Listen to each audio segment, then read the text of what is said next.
So, good afternoon, students.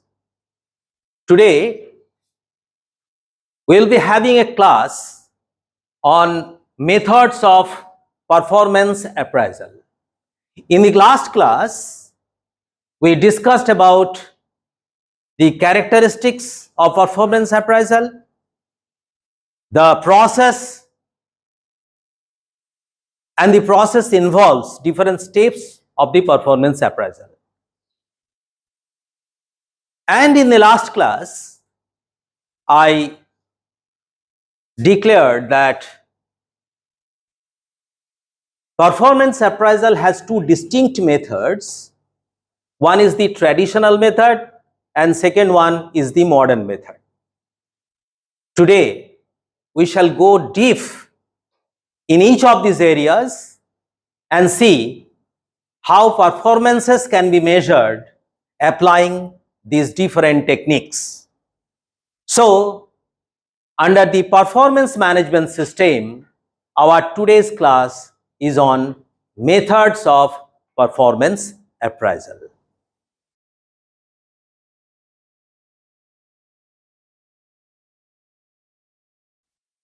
So, the methods are broadly classified into two distinct categories, such as traditional method and modern method. You see here is a list of methods which comes under the purview of the traditional methods of performance appraisal. The traditional method starts with confidential report, then comes free form or essay, then comes straight ranking method, thereafter the paired comparison, force distribution, graphic rating scales, checklist method, critical incidents, group appraisal, and last but not the least, field review method. And in the modern method, we can see here the assessment center method. In short, it is called ACM. Then the human resource accounting, HRA. Then comes behaviorally anchored rating scales. This is also called, the abbreviated form of this is BARS, BARS. Then appraisal through MBO. The expanded form of MBO is management by objective. Then 360-degree appraisal and HR scorecard. So let's see one by one each of these methods, and let us try to know them in detail so that we can apply them according to our requirements in the organizations. Starting with the confidential report. The confidential report is usually made by the immediate supervisor of the employee. Try to understand that each of these sentences also have the merit of making multiple choice questions. So, confidential report is prepared by the immediate supervisor of the employee. And in the report, these specific areas are highlighted. The strengths, weaknesses, achievements, failure, personality, etc. of the employees. So while making the confidential report, supervisor prepares a report in detail, and the report is more of an objective, more of subjective in nature, wherein these areas are given due importance. However, the confidential reports also suffered some setbacks, from certain setbacks, because here the performance dimensions required to accomplish specific tasks are overlooked, and also there can be bias and the report is not disseminated, the contents of the report is not disseminated with the employee concerned. Therefore, this is one of the oldest form of performance appraisal method, comes under the traditional method, and usually applied in government organizations. So after the confidential report, the next in the order is free form or essay method. Here in this method, a short essay on the overall impression of the employee is written by his or her supervisor. The essay highlights major areas of the employee's performances, but what is even more important here is the essay writing skill is not the same for everyone. Therefore, if a person uses flowery and very interesting sentences, motivational ones, so that can far supersede the writing abilities of other supervisors as well, despite the fact that in that circumstance the employee might have done well. So this is also having certain setback. Try to understand that each of these traditional methods have appeared one after the another, wherein the deficiencies of one method were overcome to some extent by the other method. The next in the order comes the straight ranking method. Here the employees are ranked, or the relative ranks are assigned to each of the employees in the same work unit. For example, if there are 5 workers in a company A, B, C, D and E, the supervisor assigns relative ranks to each of these employees. For example, the supervisor thinks that according to the past performances of these 5 employees, thinks that this is the person who could be considered as number 1 in terms of performances over all other performances. This person could be 2, here could be 3, 4, 5, like that relative ranks are assigned. So this is what is called straight ranking method.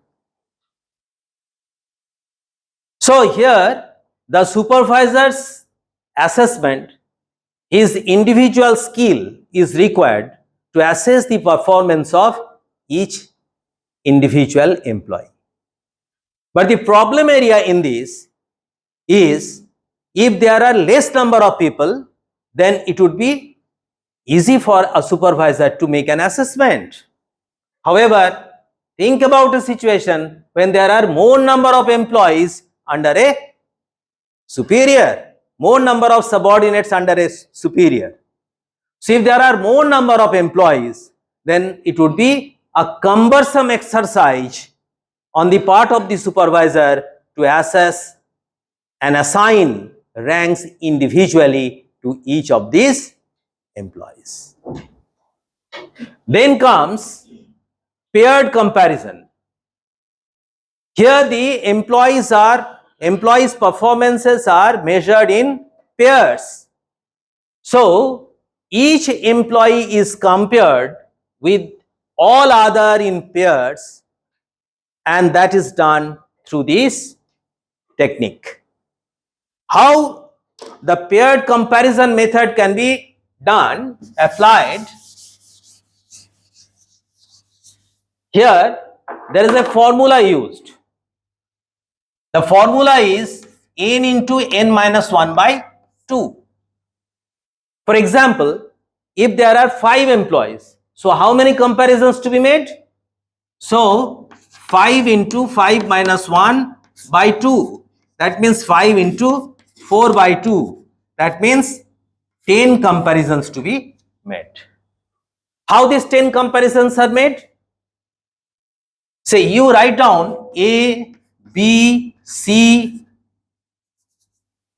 D and E, these 5 employees.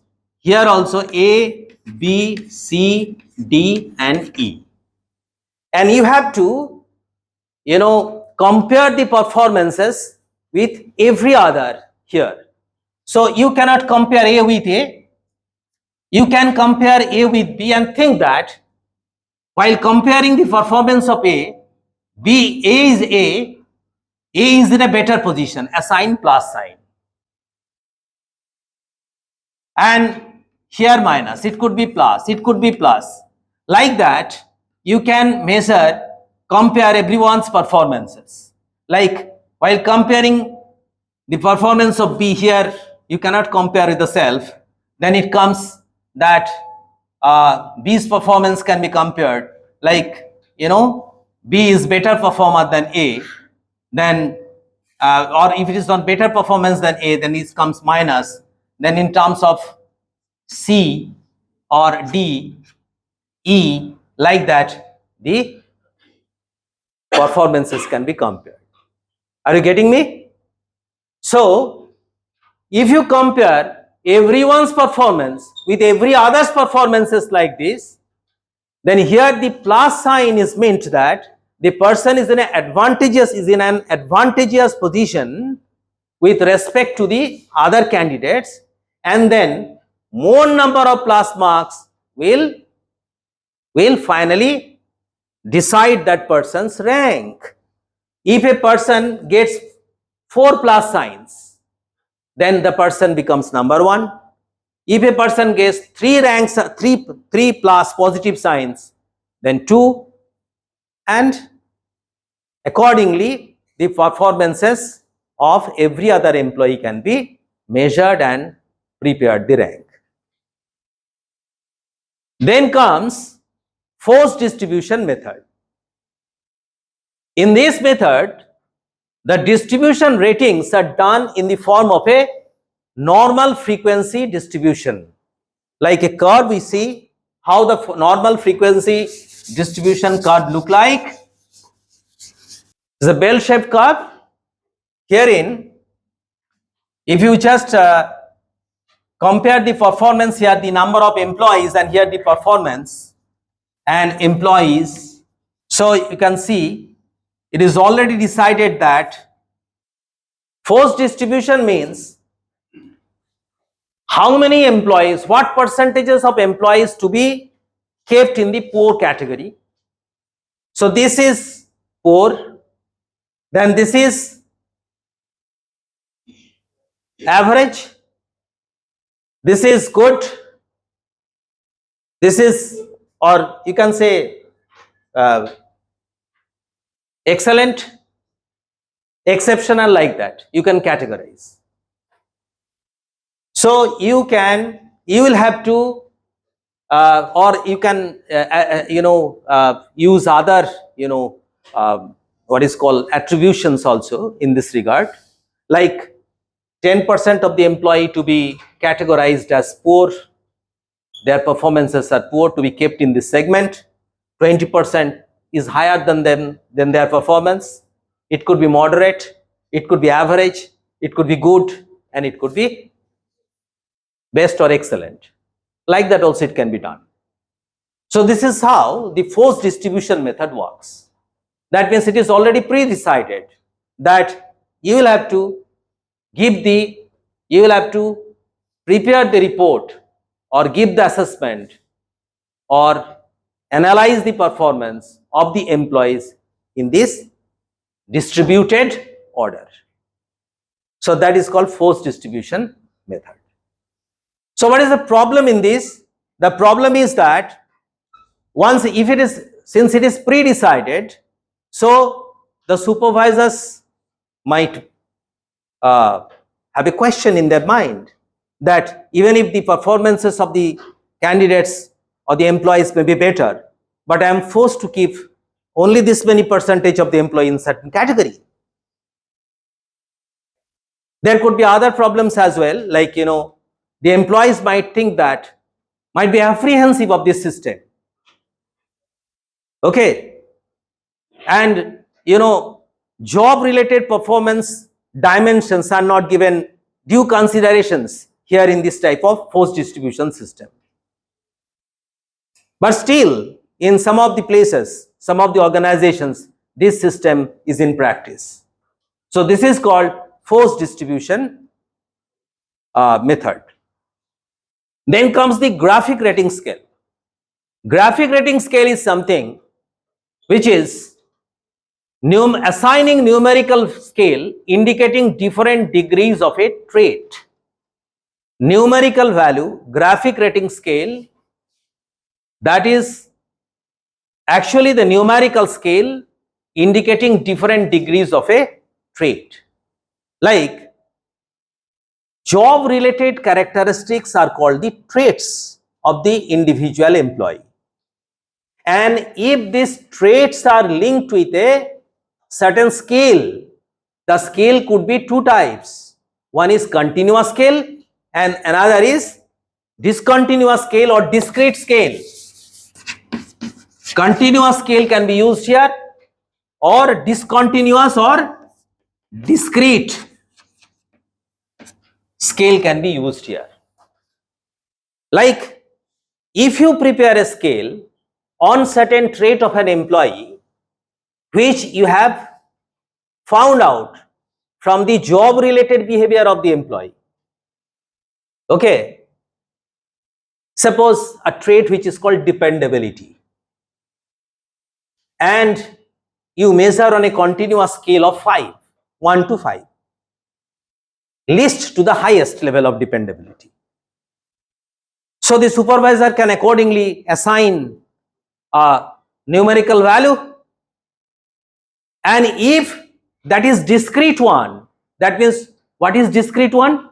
Discrete one means here numerical values are not assigned, but that certain tick marks are to be given.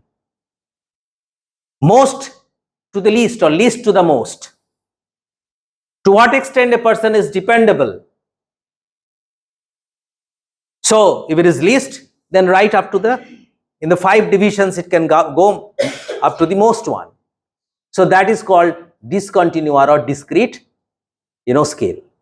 So these two types of scales can be used in measuring the performances of employees of the organization through the graphic rating scales. So graphic rating scales are the scales prepared in accordance with the performance related behaviors called as traits or the characteristics of the employee, and those characteristics are measured either through a continuous scale or a discrete or non-continuous scale. Okay, then comes checklist method. Here a checklist of the employee's behavior, here I am talking about job related behavior, is prepared beforehand and the checklist is served to the supervisor. The checklist can be a simple checklist, checklist can be even a weighted checklist, or checklist can be a forced checklist. Okay, simple checklist method means the checklist means attributes are reflected in the instrument and then the responses are taken.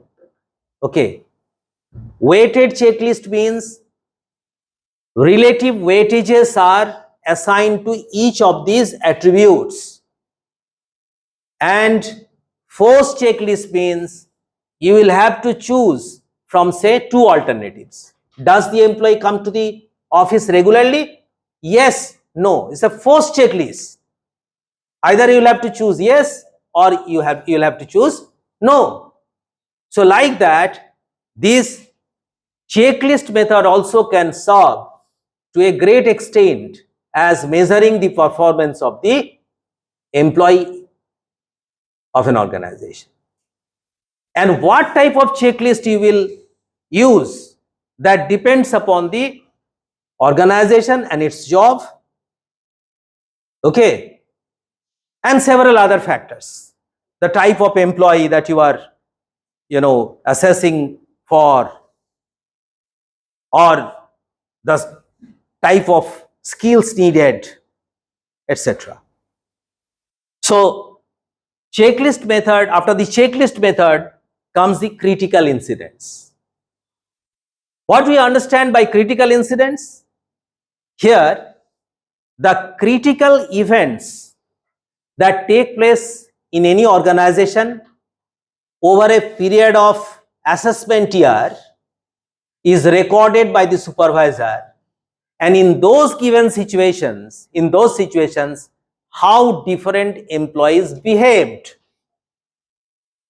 took action. Suppose if there was a breakdown of the machinery, whether the employee enjoyed a forced rest during that period or took immediate initiative to inform it to the boss or supervisor that there is a breakdown of the machinery and the workflow is disrupted,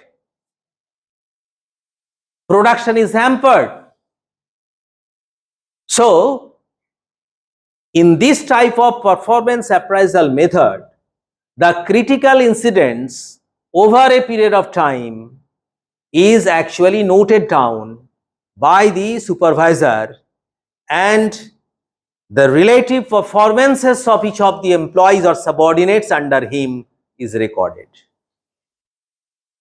The method is more practical as such a situation has happened, and in that situation how the employee, the subordinate, behaved. But it is also worth noting that not critical incidents occur regularly, and it is also important that it is difficult to remember all the critical incidents and how each individual employee acted in those situations. It can also be said that the latest incidents stay in our mind for a long time, whereas the old incidents which happened quite before can have the least impression in our mind. So critical incident method, after that there is the group appraisal.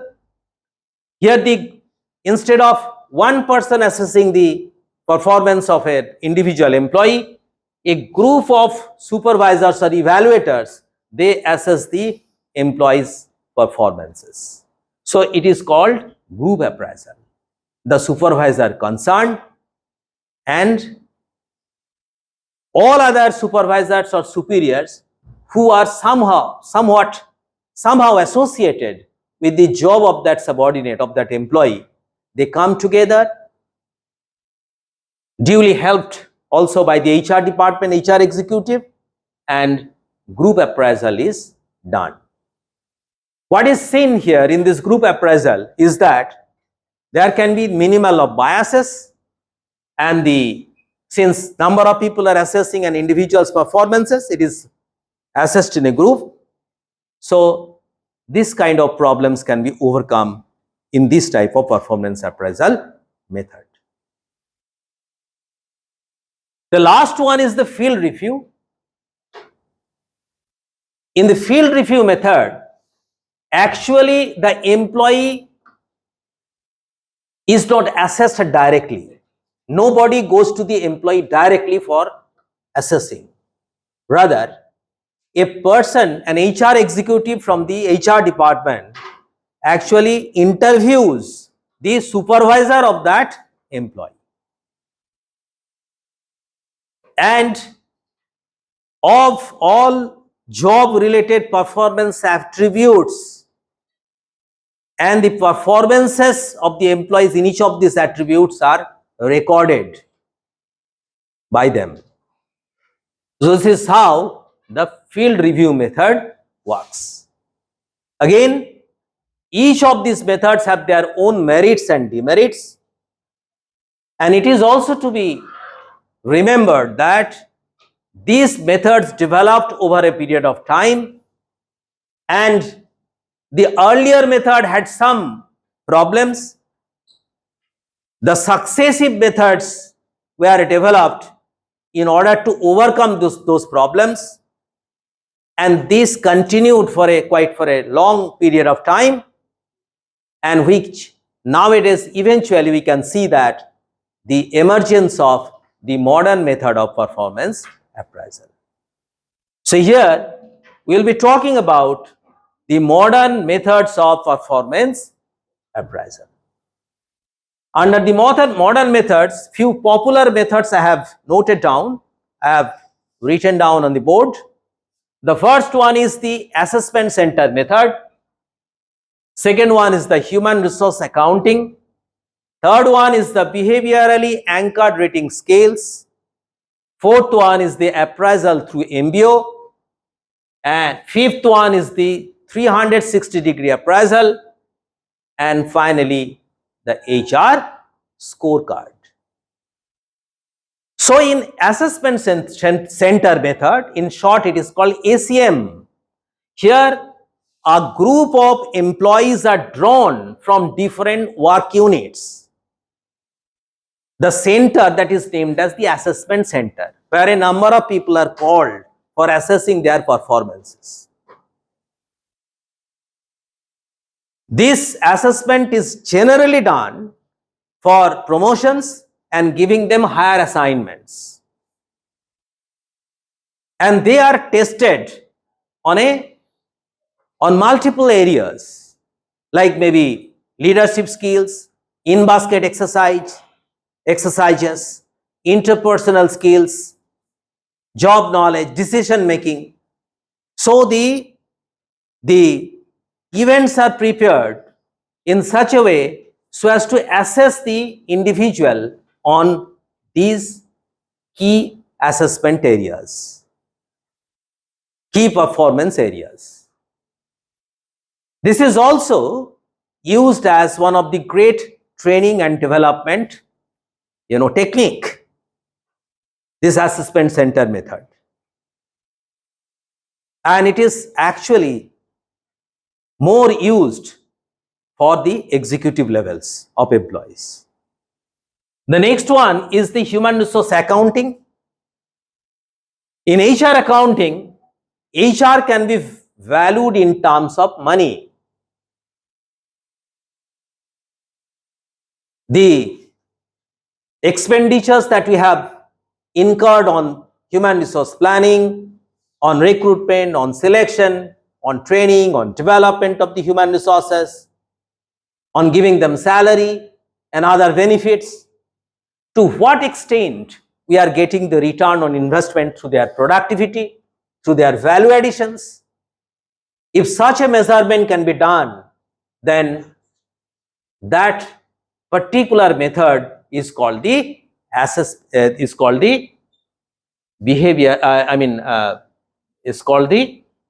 human resource accounting method.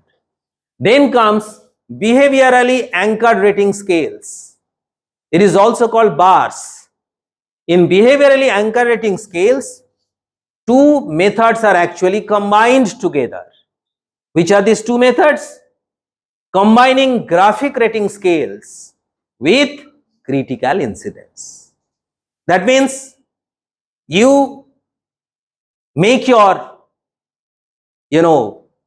performance appraisal of the candidate based on the critical incidents that I have discussed a little while ago, and if you assign them with the scales as we have assigned in the graphic rating scales, then if we together make it, that makes BARS.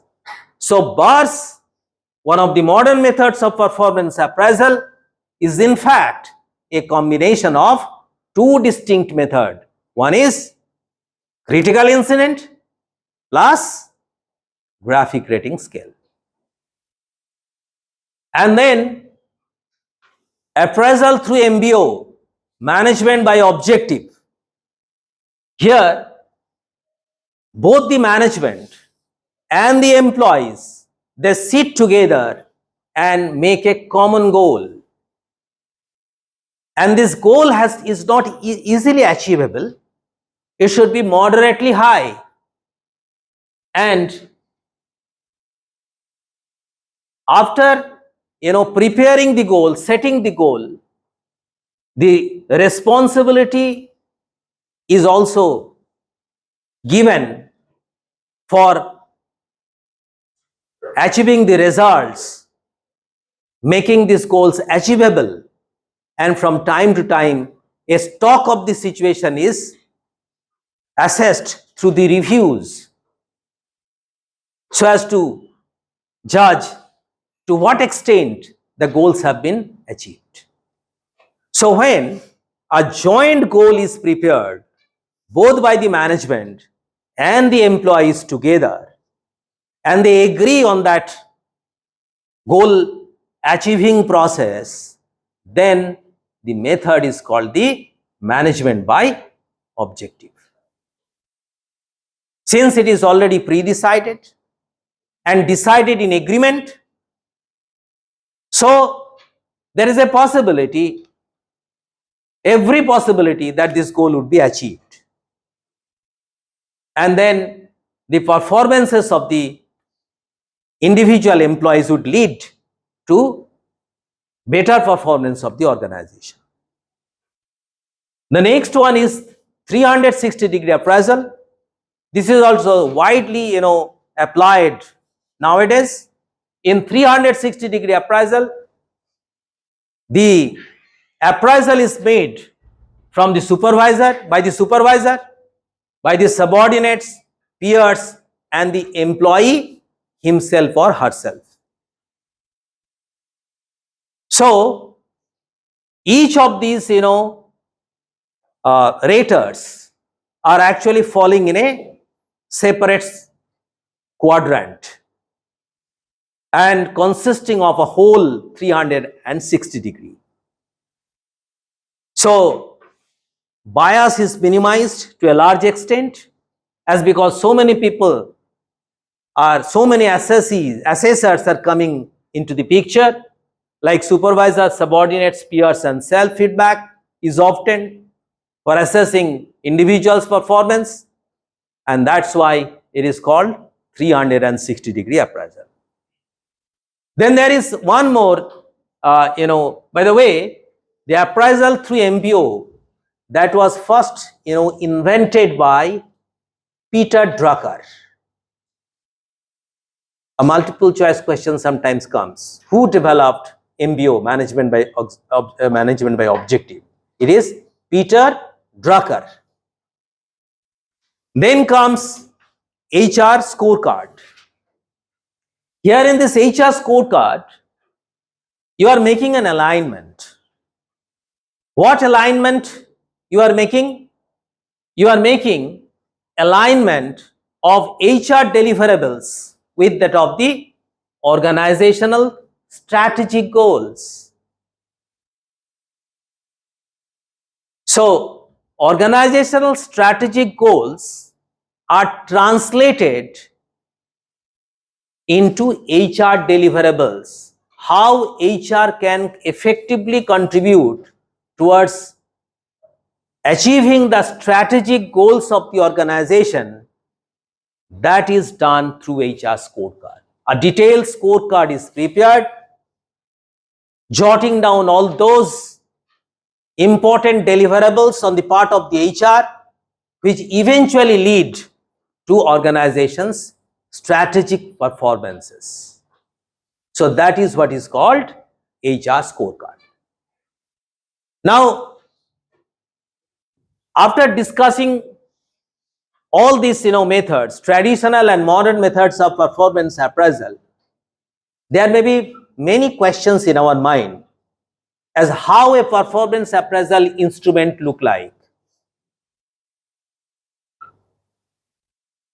how to prepare a performance appraisal instrument, and how to assess individuals' performances, so that we can subsequently do through our exercises. So while doing our exercises, whatever difficulties that we come across, that can be clarified, and then you can prepare your own instrument accordingly. Now, this is about the traditional and modern methods of performance appraisal. In the next class, we shall be discussing about the appraisal interview. The performance appraisal should not be kept secret. A discussion must be done between the rater and the ratee, so that a transparency is maintained between these two categories of employees in the organization, so as to have better performances in future, so as to take corrective actions, so as to highlight key and important areas of individual employees and work on the weak areas, while also appreciating the strong areas. So our next discussion will be on appraisal interview.